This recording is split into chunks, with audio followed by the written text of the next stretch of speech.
highway worker found a car on a desert road. Its engine still running, but no one inside. For 35 years, the town waited for answers that never came. A bruise of headlights cut through the desert quiet.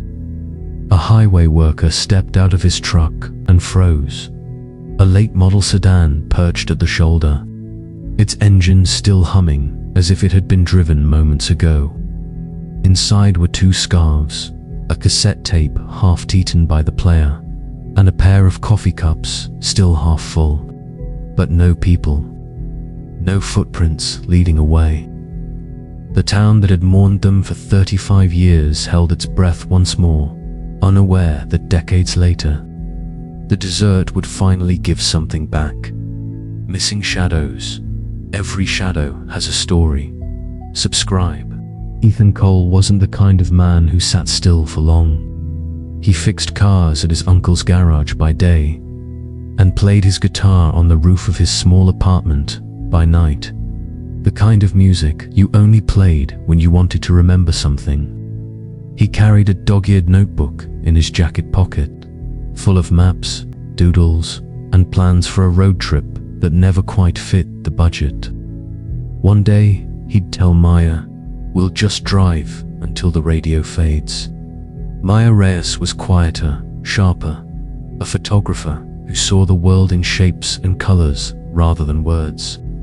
She collected postcards from towns she'd never been to and kept them pinned above her bed, a constellation of all the places she wanted to see.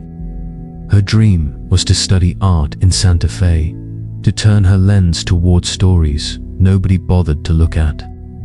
But she was scared, not of failure, but of being forgotten. Their love had been the kind that survived on laughter, long drives, and gas station coffee. Yet lately, their laughter had turned brittle. Ethan avoided eye contact when she mentioned Santa Fe. Maya started locking her camera bag in the trunk. That night, when Ethan tuned his guitar to the sound of a faint desert wind, Maya caught her reflection in the window. Two blurred faces framed by neon light. For a heartbeat, she felt a chill she couldn't name, as if the road ahead was already waiting for them, patient, silent, and hungry. The night it broke open like glass was thin with heat and neon. Ethan and Maya had left the Route 66 diner an hour after their argument, patched with a cigarette and a promise, and a waitress remembered Maya, tracing the rim of her coffee cup as if memorizing the circle of the world. The last certain timestamp anyone could agree on was 1:10 a.m. The gas station attendant checked his log later and swore. He wrote the time down because something about the couple made him think of his own daughter. They pulled up to pump 3. The attendant, a man named Luis, who never missed a detail, told investigators he saw them lean close over a map under the hum of a sodium lamp. They were laughing, then she got quiet. Luis said years later, still folding his hands the way a man folds a memory. She tucked a folded letter back into her coat. He put his hand on her shoulder like he was anchoring her. He remembered Ethan lighting a cigarette, the way the ember flared, and Maya's fingers fumbling with a small silver locket. They left the pump and drove east. A trucker on the highway, who'd been keeping time by sunrise and radio static, told a different sliver of the story. He saw a sedan slow to the shoulder near Gideon's old service lot. The trucker slowed, saw headlights cut the scrub, then saw the lights go out. Not the engine, the lights themselves, as if someone had reached for a switch. He called it odd at the time and then drove on. Odd things on Route 66 are easy to explain away until they aren't. A neighbor whose house faced the 2-lane road swore she heard a raised voice, then a quick, sharp sound, a slam or a shout, and then the hum of a car idling. She put it in her report like someone reporting a storm. Factual, small, almost ashamed that she hadn't stopped to look. Another witness, a night watchman for a nearby motel, said he saw a man in a denim jacket speaking with a silhouette by the car, his hands moving like someone describing a map. He couldn't say whether the man helped or hurt. He only remembered the way the denim man's shoulders pulled up, like shrugging at a decision. What followed was minutes and hours of nothing, and then the frantic choreography of search, flashlights combing scrub, flyers stapled to posts, families dialing numbers that rang and then went to answering machines. The sedan was found 35 years later with its engine warm, but in 1986, the road kept its secret. Last words recorded by someone who loved them were small and ordinary, edged with the fatigue of leaving. "Promise me you won't chicken out," Maya had said, and Ethan had promised. And then, silence. It was a Tuesday morning in 2021 when Route 66 gave up one of its ghosts. Road maintenance crews were clearing debris after a summer storm, tumbleweeds, bent signs, a half-collapsed billboard, when a worker noticed something metallic glinting beneath a thin layer of sand, just past Gideon's old service lot. At first, he thought it was junk metal from a wreck, but when he brushed the dirt away with his glove, the shape curved like the edge of a car door, smooth, deliberate, wrong for anything modern. Within hours, county deputies had roped off the site. News spread fast. A local reporter streamed live from her phone, breathless with the kind of story small towns only get once in a lifetime. "Authorities say the vehicle appears to be decades old," she said, and initial reports confirm the plate matches a car registered to Ethan Cole in 1986.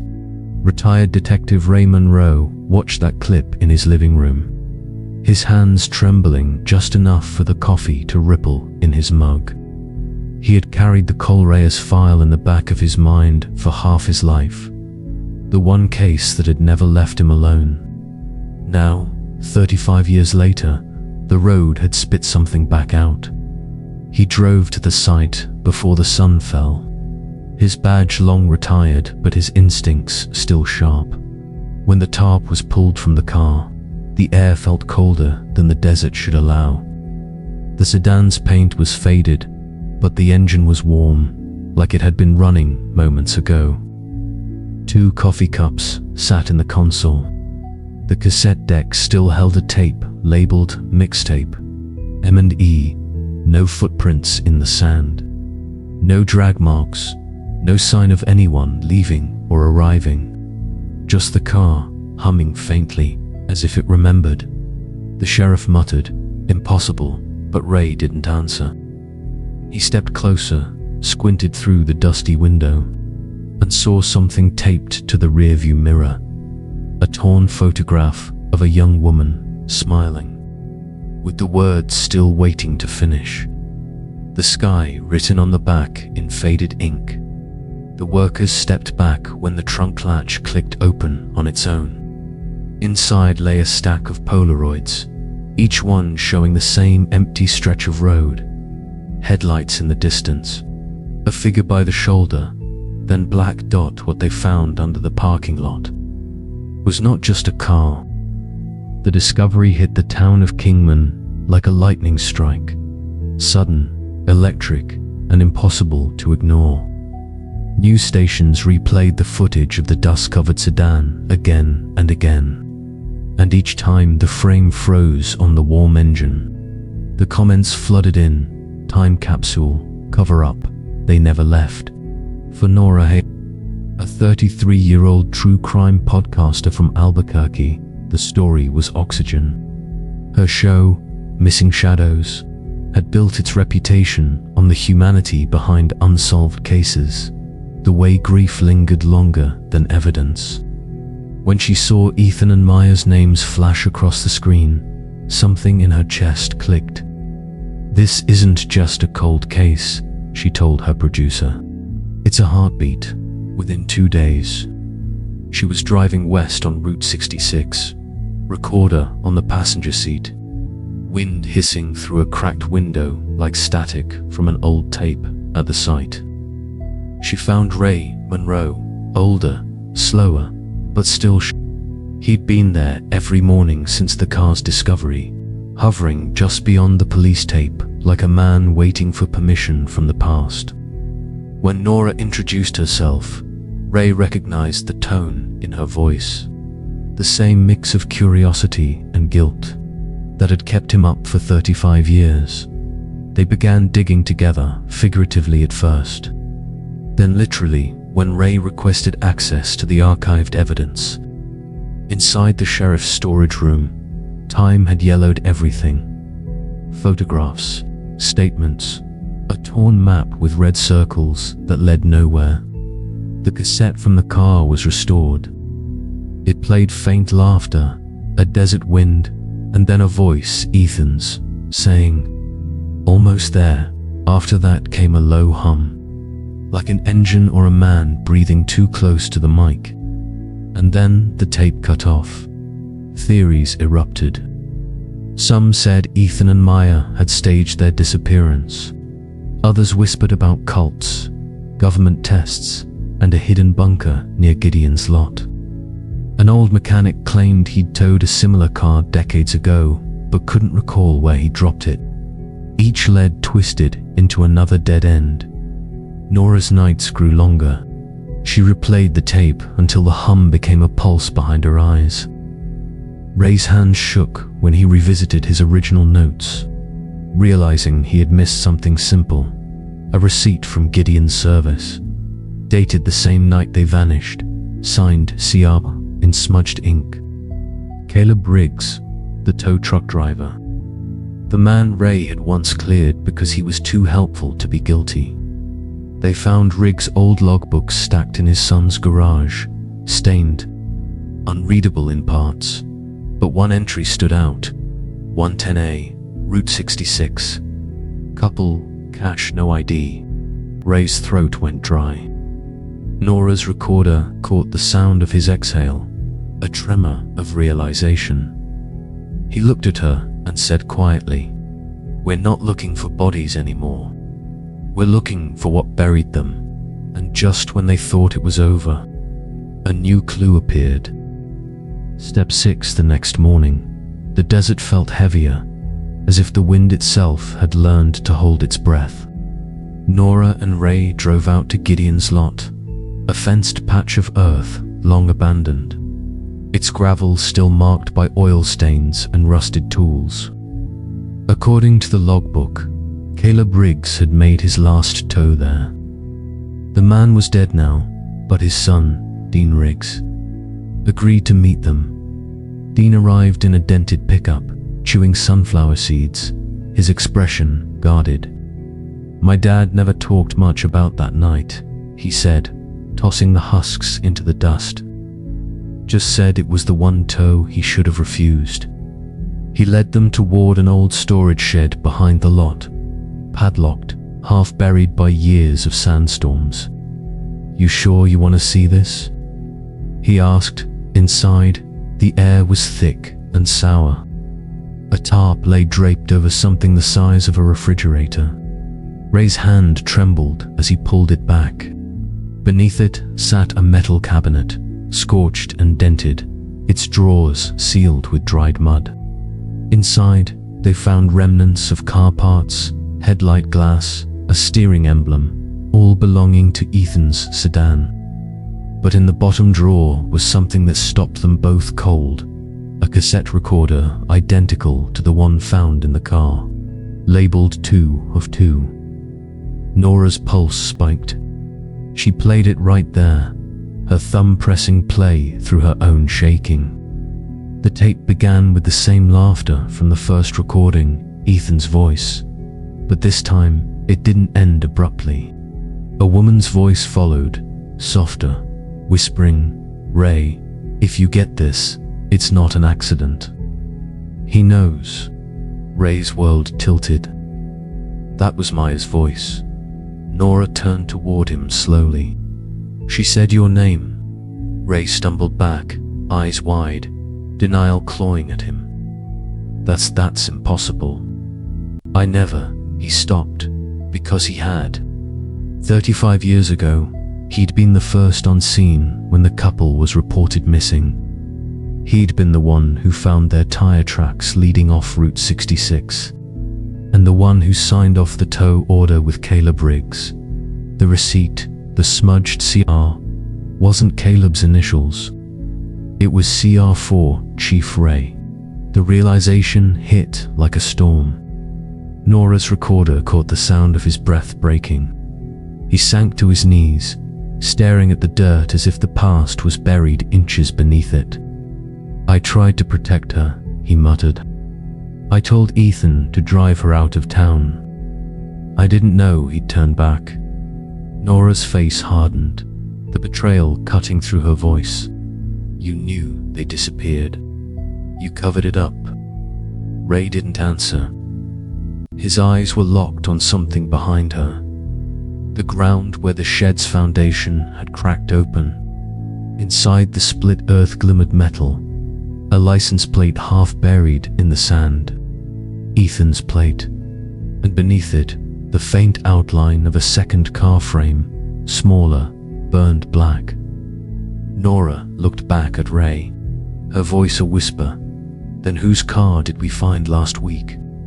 But that wasn't the final truth. The desert night fell like a curtain, heavy, electric, and unforgiving. Nora stood beneath the harsh glow of a floodlight as diggers unearthed what the ground had been hiding for 35 years. The smell of fuel and scorched metal hung thick in the air. Every shovel strike echoed like a heartbeat. Sheriff cars circled the site now. Forensics teams moved in silence. And there, half buried beneath layers of sand and ash, emerged a second vehicle, a blue Ford Fairmont, its doors melted shut, its glass clouded by decades of heat and dust. Ray stood a few yards away, his badge gone, his hands cuffed. His face was ghost white, his eyes empty as if the truth had burned through him already. Nora couldn't tell whether he was trembling from guilt or memory. When the door finally gave way, a hush spread across the site. Inside, the two skeletal remains sat still, one behind the wheel, the other slumped in the passenger seat. In the driver's lap, fused to the metal, was a wedding ring engraved, E+M. Forever 1986. But there was something else. On the dashboard, melted into the vinyl, a cassette player, the missing first tape. Forensics carefully pried it free, and moments later, Nora listened as static filled the desert air. Then came Ethan's voice, desperate, choked. If anyone finds this, Maya's gone. She didn't run. He found us. Please, tell her mother I tried. The tape cracked, distorted. Then a final voice bled through, soft and chilling. You shouldn't have come back, Ray. Nora froze. The voice wasn't Maya's. It was Ethan's, saying Ray's name, not pleading, but warning. Ray broke down then, collapsing to his knees. I didn't kill them, he whispered hoarsely. I just buried the truth. Maya came to me that night. She said Ethan was going to leave her. She begged me to scare him, not to hurt him. But when I got there, the car was already burning. The floodlight flickered. The desert wind screamed through the broken windshield. And, for a moment, even Nora felt it, as if the road itself remembered. But just as she thought it was over, one of the diggers called out. He'd found something in the sand behind the second car. A third license plate, newer, it was registered to Ray's patrol car. And then everything went silent. Weeks passed, and the desert finally exhaled. The excavation site was sealed, the reports filed, and Route 66 reopened as if nothing had ever happened. But the wind still carried whispers of vengeance that never cooled, of promises that never made it home. Nora sat on her porch in Flagstaff. The last of her interview notes spread across the table. The headlines had already moved on. Cold case solved after 35 years, they said. But she knew better. Some truths weren't solved. They were simply unearthed enough to quiet the ghosts. Ray died in custody 3 days after his confession. Heart failure, they claimed. No one came to claim his body. Inside his locker, Nora found an old photograph. Maya smiling on the hood of a red sedan, the desert sun in her hair. On the back, in faded ink, it read, "Some roads never end." The tape recordings were placed in evidence storage, though Nora made a copy for herself. Sometimes, late at night, she replayed them, not for the mystery, but for the voices. Ethan's laughter before the fear, Maya's whisper of warning, Ray's guilt echoing through it all. The town of Ashford quietly built a memorial near the site, a small roadside plaque reading, "In memory of Ethan and Maya, lost to the wind, found by time." But Nora couldn't shake the feeling that something still lingered. On her last visit to the lot, she noticed the sand shifting near where the second car had been pulled out, as if something beneath still breathed. She switched off her recorder, looked down the endless stretch of cracked highway, and whispered to the night, "Maybe some stories aren't meant to end. Maybe they just keep driving." And somewhere beyond the dunes, an engine hummed softly, as if agreeing. Some truths don't fade. They just hide beneath layers of dust, waiting for the right hands to uncover them. The road doesn't forget the weight of tires, nor does time forgive the silence left behind. Ethan, Maya, Ray, they weren't just victims of fate, but of choices made in fear, love, and regret. Maybe that's the real mystery of Route 66. It doesn't lead forward or back. It circles through memory, reminding us that even when engines stop and voices fade, the echoes of what happened still travel on, because some roads never end, they just haunt quieter.